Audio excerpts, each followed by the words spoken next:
Bienvenue dans Chien dans l'âme, le podcast dédié à tous les passionnés des chiens. Je suis Priscilla, fondatrice de Doggymotion, ta référence fun et ludisme au service de la relation avec ton chien. Chaque semaine, je te partage mes réflexions, mes conseils et mes astuces pour mieux comprendre ton chien au quotidien. Ensemble, nous explorerons comment mieux communiquer et interagir avec ton fidèle ami pour une relation harmonieuse et épanouie. Si tu souhaites soutenir le podcast et m'aider à continuer à te fournir ce contenu, n'oublie pas de t'abonner, de liker et ou de commenter. Si tu veux aller encore plus loin, tu peux aussi te procurer mon e-book 10 tricks faciles, fun et utiles à apprendre à ton chien, à prix tout doux. A tout de suite pour ce nouvel épisode de Chien dans l'âme. Hello, j'espère que tu vas bien. Moi je vais super bien aujourd'hui, j'ai très envie de te parler du sujet du jour, qui est l'impact de faire une coupure significative dans le quotidien pour les chiens réactifs avant de commencer un travail par rapport à cette réactivité. Personnellement, je trouve vraiment important de toujours commencer un travail avec un chien réactif par une phase que j'appelle la phase réactivité 0, c'est-à-dire une phase où on va vraiment faire en sorte que le chien n'ait plus d'épisode où il va réagir. L'objectif de cette phase, en fait, c'est de faire en sorte que le taux de cortisol dans le corps du chien puisse redescendre. Parce qu'en fait, à chaque fois qu'il a un épisode de réactivité, il a ce qu'on appelle un pic de cortisol. Et ce pic, il met plusieurs jours derrière à redescendre à un taux qui est la norme. Et s'il n'est pas complètement descendu, le problème, c'est qu'il va avoir tendance à remonter beaucoup plus vite. Et donc avoir le chien qui déclenche beaucoup plus vite dès qu'on l'expose à son déclencheur. Le déclencheur, c'est le truc qui fait qu'il est réactif. Donc ça peut être, je sais pas si ton chien est réactif vélo, c'est le vélo le déclencheur. Si tu souhaites que je rentre plus dans les détails, n'hésite pas à me le dire en commentaire et je creuserai un petit peu plus dans un autre épisode. Mais pour aujourd'hui, je vais me contenter de cette simple explication-là. Cette phase réactivité 0, elle est souvent super contraignante et souvent on la sous-estime aussi et on se dit « Oh, c'est beaucoup de choses à mettre en place, c'est bon, on va s'en passer. » Voilà, c'est naturel, c'est humain. Mais aujourd'hui, ce que je voudrais justement t'expliquer, c'est en quoi, pour moi, ça a été game changer. Ça a vraiment tout changé dans mon expérience que je vais t'expliquer. Donc cette expérience, je te fais juste un petit disclaimer, c'est mon expérience à moi, bien sûr. Et c'est avec les personnes et les chiens que j'ai, moi. Ce n'est pas du tout une recette universelle. Bien sûr, si tu en as le besoin, si tu éprouves des difficultés avec ton chien, n'hésite pas vraiment à te faire accompagner par un professionnel. Alors, l'histoire du jour, ça se passe avec Gandalf et ça s'est passé sur toute l'année qui vient de s'écouler. Pour te mettre un petit peu de contexte, Gandalf, pour l'instant, tu le sais, il vient d'avoir 10 ans en décembre et il devient aveugle parce qu'il a une maladie qui fait que ça va arriver. C'est très progressif et au fur et à mesure que sa vue décline, il développe de plus en plus de peur. Et le fait qu'il développe pas mal de peur fait qu'il a cette tendance à faire de mauvaises associations, en tout cas maintenant plus qu'avant. Et donc dans ce contexte-là, est arrivé un grand changement majeur dans ma vie, c'est que mon compagnon est venu emménager chez nous. Donc, l'endroit où Gandalf vit, il y a un humain qui est venu s'installer et qui est venu partager son quotidien un petit peu du jour au lendemain. Gros changement donc dans la vie de Gandalf. Et il se trouve que, si tu ne connais pas Gandalf, tu ne le sais peut-être pas encore, mais Gandalf, pendant tout un temps, son deuxième prénom, c'était Rantanplan, parce que Gandalf a déjà naturellement, depuis tout petit, une grosse tendance à se prendre des gamelles, à être très maladroit, voilà, c'est vraiment dans sa nature, il a toujours été comme ça. Et il se trouve que mon compagnon aussi, malheureusement, comme quoi je suis abonnée à ce genre de personnalité Et donc, le côté négatif de l'histoire, c'est que quand tu mets 2 personnes comme ça, dans le même espace de vie, ça arrive très très souvent les accidents. Et il y a eu comme ça des petits incidents tout bêtes où Gandalf et mon compagnon se cognaient, ou ils essayaient de s'éviter, ils arrivaient pas, ça finissait en gamelle. Voilà, des simples accidents comme ça de vraiment de maladresse. Et malheureusement, Gandalf s'est fait mal quelquefois dans ces accidents-là. Et malheureusement, il a associé cette douleur, ces accidents, non pas à sa propre maladresse, parce qu'il n'en a pas conscience, il l'a associé à mon compagnon. Alors que, bien sûr, mon compagnon n'avait aucune intention de faire mal. Il est juste aussi maladroit que lui. Et donc, en faisant cette association, il a commencé à avoir peur directement de mon compagnon. Et ça a commencé à créer un effet boule de neige très négatif, c'est-à-dire que Gandalf commençait à avoir peur dès que mon compagnon faisait un mouvement. Et donc mon compagnon faisait un mouvement, mais genre pas du tout vers Gandalf, juste il bougeait la main parce que, il se levait ou quelque chose comme ça. Gandalf prenait peur, était en panique, et donc il voulait fuir. Il le faisait avec toute sa maladresse, et donc il se cognait sur le premier meuble qui passait, il se faisait mal, et hop, encore une raison dans la tête de Gandalf de se dire « Ah, mais j'avais raison d'avoir peur, puisque voilà encore un accident ». Et donc l'effet boule de neige s'est mis en place, et ça entretenait vraiment la réactivité de Gandalf.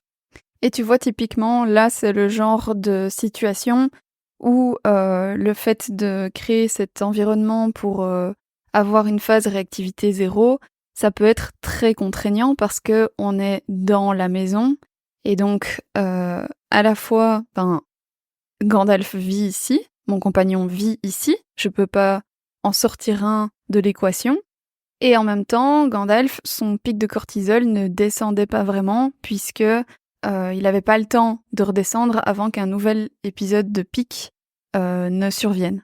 Donc c'était vraiment important pour lui qu'il y ait quelque part une coupure pour qu'il soit capable de faire autre chose comme association.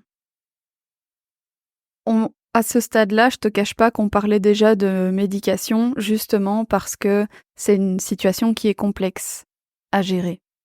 Mais j'ai commencé d'abord par faire une première tentative en isolant physiquement Gandalf derrière une barrière à chaque fois qu'il était exposé à mon compagnon. Donc j'ai mis une barrière qui séparait en gros le salon de la salle à manger et la cuisine, et mon compagnon n'avait pas le droit d'aller dans le salon. Le salon était dédié à Gandalf, mais il voyait toujours tout ce qui se passait parce que la barrière, ce sont des barreaux, donc il avait toujours le visuel. Le but était que Gandalf ait sa bulle physique et que mon compagnon n'entre jamais dans cette bulle. Et aussi de protéger Gandalf physiquement, qu'il soit dans un endroit où il avait moins de chances de se faire mal. Et effectivement, en faisant ça, il n'y avait plus d'accidents où vraiment il se faisait mal physiquement. Par contre, il continuait en fait de déclencher son pic de cortisol. Alors, je dis ça comme si c'était volontaire, ça ne l'est pas, mais ce pic de cortisol arrivait toujours. Dès qu'il voyait mon compagnon passer devant la barrière, il était déjà en panique, et donc il déclenchait malgré qu'il n'avait pas de réel accident derrière, et ce pic interne suffisait à entretenir sa réactivité, donc ça n'a pas vraiment résolu mon problème. Oui, il n'y avait plus d'accident physique, mais non, la situation ne s'améliorait pas. Gandalf ne se retrouvait pas plus capable d'être au contact avec mon compagnon suite à cette mesure-là, parce qu'il continuait d'avoir ces pics de cortisol. Je fais une petite pause dans mon épisode afin de te parler de mon programme Hocus Focus, qui a enfin ouvert ses portes. Hocus Focus, c'est un condensé de tout ce qui me semble essentiel afin de développer le focus de ton chien au quotidien. Tout ce qui m'a permis, avec Gandalf, mais aussi avec Leia plus tard, et aussi à mes élèves, de gérer toutes les distractions de notre environnement, avoir un super rappel et un suivi naturel de mes chiens en balade. Il s'agit vraiment du noyau central pour développer la relation avec ton chien. Si tu as envie d'embarquer avec nous, je te mets le lien vers le programme en description. Ensuite, deuxième solution qu'on a testée, c'était de la médication légère. Donc ça, c'était avec mon vétérinaire, je ne vais pas rentrer dans les détails. Ça a eu une amélioration quand même assez significative, mais ça restait insuffisant dans mon cas.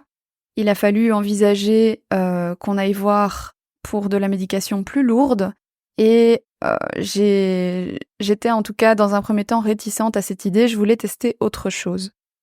Ce qui m'emmène à ma troisième solution qu'on a testée, qui était de mettre un rideau occultant par-dessus cette barrière. Donc on avait la protection physique qui était toujours là, et on avait en plus un isolement qui était visuel. Gandalf ne voyait plus du tout mon compagnon. Il continuait de l'entendre par contre, mais il ne le voyait plus. Et tu vois, j'en reviens un petit peu à ce que je disais que parfois c'est contraignant, c'est que ça implique de modifier mon mobilier. J'ai dû installer ces barrières, faire des trous dans mes murs, faire un travail de réflexion pour modifier mon salon, pour faire en sorte de créer cet espace qui soit confortable pour Gandalf et pour nous. Et l'installation du rideau, ça aussi, c'est des trous dans les murs, c'est des contraintes qui sont là au quotidien, dans mon environnement de vie, dans notre environnement de vie. Et ça peut rebuter, ça peut sembler extrême comme mesure, mais reste avec moi parce que le jeu en a valu la chandelle. Donc on a installé ces rideaux. C'est une bête tenture comme tu mettrais aux fenêtres, simplement occultant, donc de sorte que Gandalf ne voyait plus du tout mon compagnon.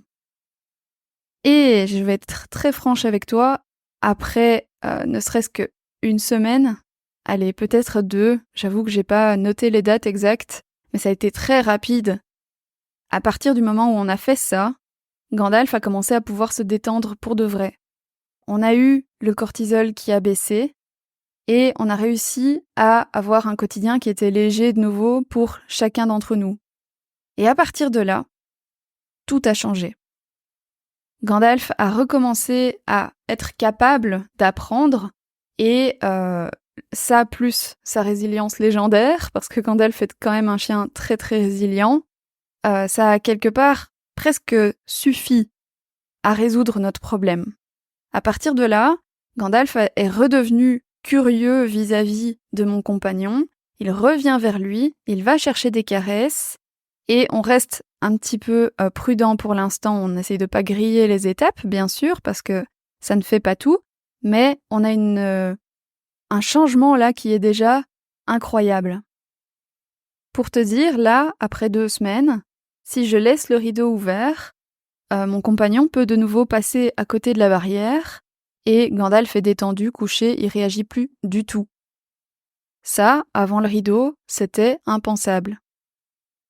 Avant le rideau, Gandalf aurait été à l'autre bout du salon, contre le mur, à épier mon compagnon, à être tendu, et maintenant il est couché, en train de mastiquer, juste derrière la barrière, en train d'observer mon compagnon qui passe juste devant lui. Alors bien sûr, encore une fois, j'insiste, ça a été la solution entre guillemets miracle pour moi, pour Gandalf, pour notre situation. Ça n'est évidemment pas quelque chose qui sera adapté à tout le monde. C'est toujours quelque chose qui est à voir au cas par cas et c'est pour ça que c'est important d'aller consulter un professionnel, toi individuellement, avec ta propre réalité, tes propres besoins, tes propres problématiques. Et la résilience aussi de ton chien ne sera pas forcément la même que celle de Gandalf. Gandalf est vraiment un chien qui a une résilience exceptionnelle, je le sais, et je tiens à insister là-dessus, parce que ça a été aussi exceptionnel grâce à cette résilience aussi.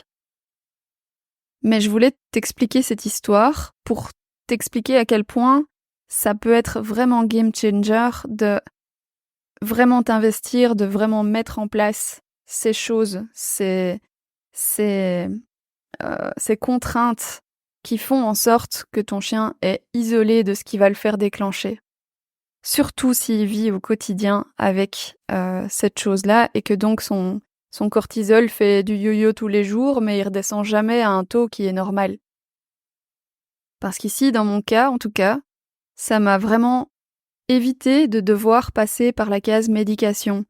Tout ça pour le prix d'un bête rideau chez, n'importe quel magasin discount dans lequel, tu pourrais en trouver. Et bien sûr, le travail n'est pas terminé ici, mais par contre, on a trouvé comment vraiment, mettre en place la phase réactivité 0 pour ensuite être dans les meilleures conditions pour travailler. Et c'est tout pour, cet épisode, j'espère qu'il t'aura plu et je t'invite vraiment à me partager, tes ressentis par rapport à ce que j'ai dit aujourd'hui et surtout à t'abonner et à liker cet épisode s'il t'a plu. Si jamais il y a un sujet que tu as envie que je développe dans un des prochains épisodes de podcast, n'hésite pas à me le dire aussi. Sur ce, je te dis à la prochaine, prends bien soin de toi et de tes 4 pattes.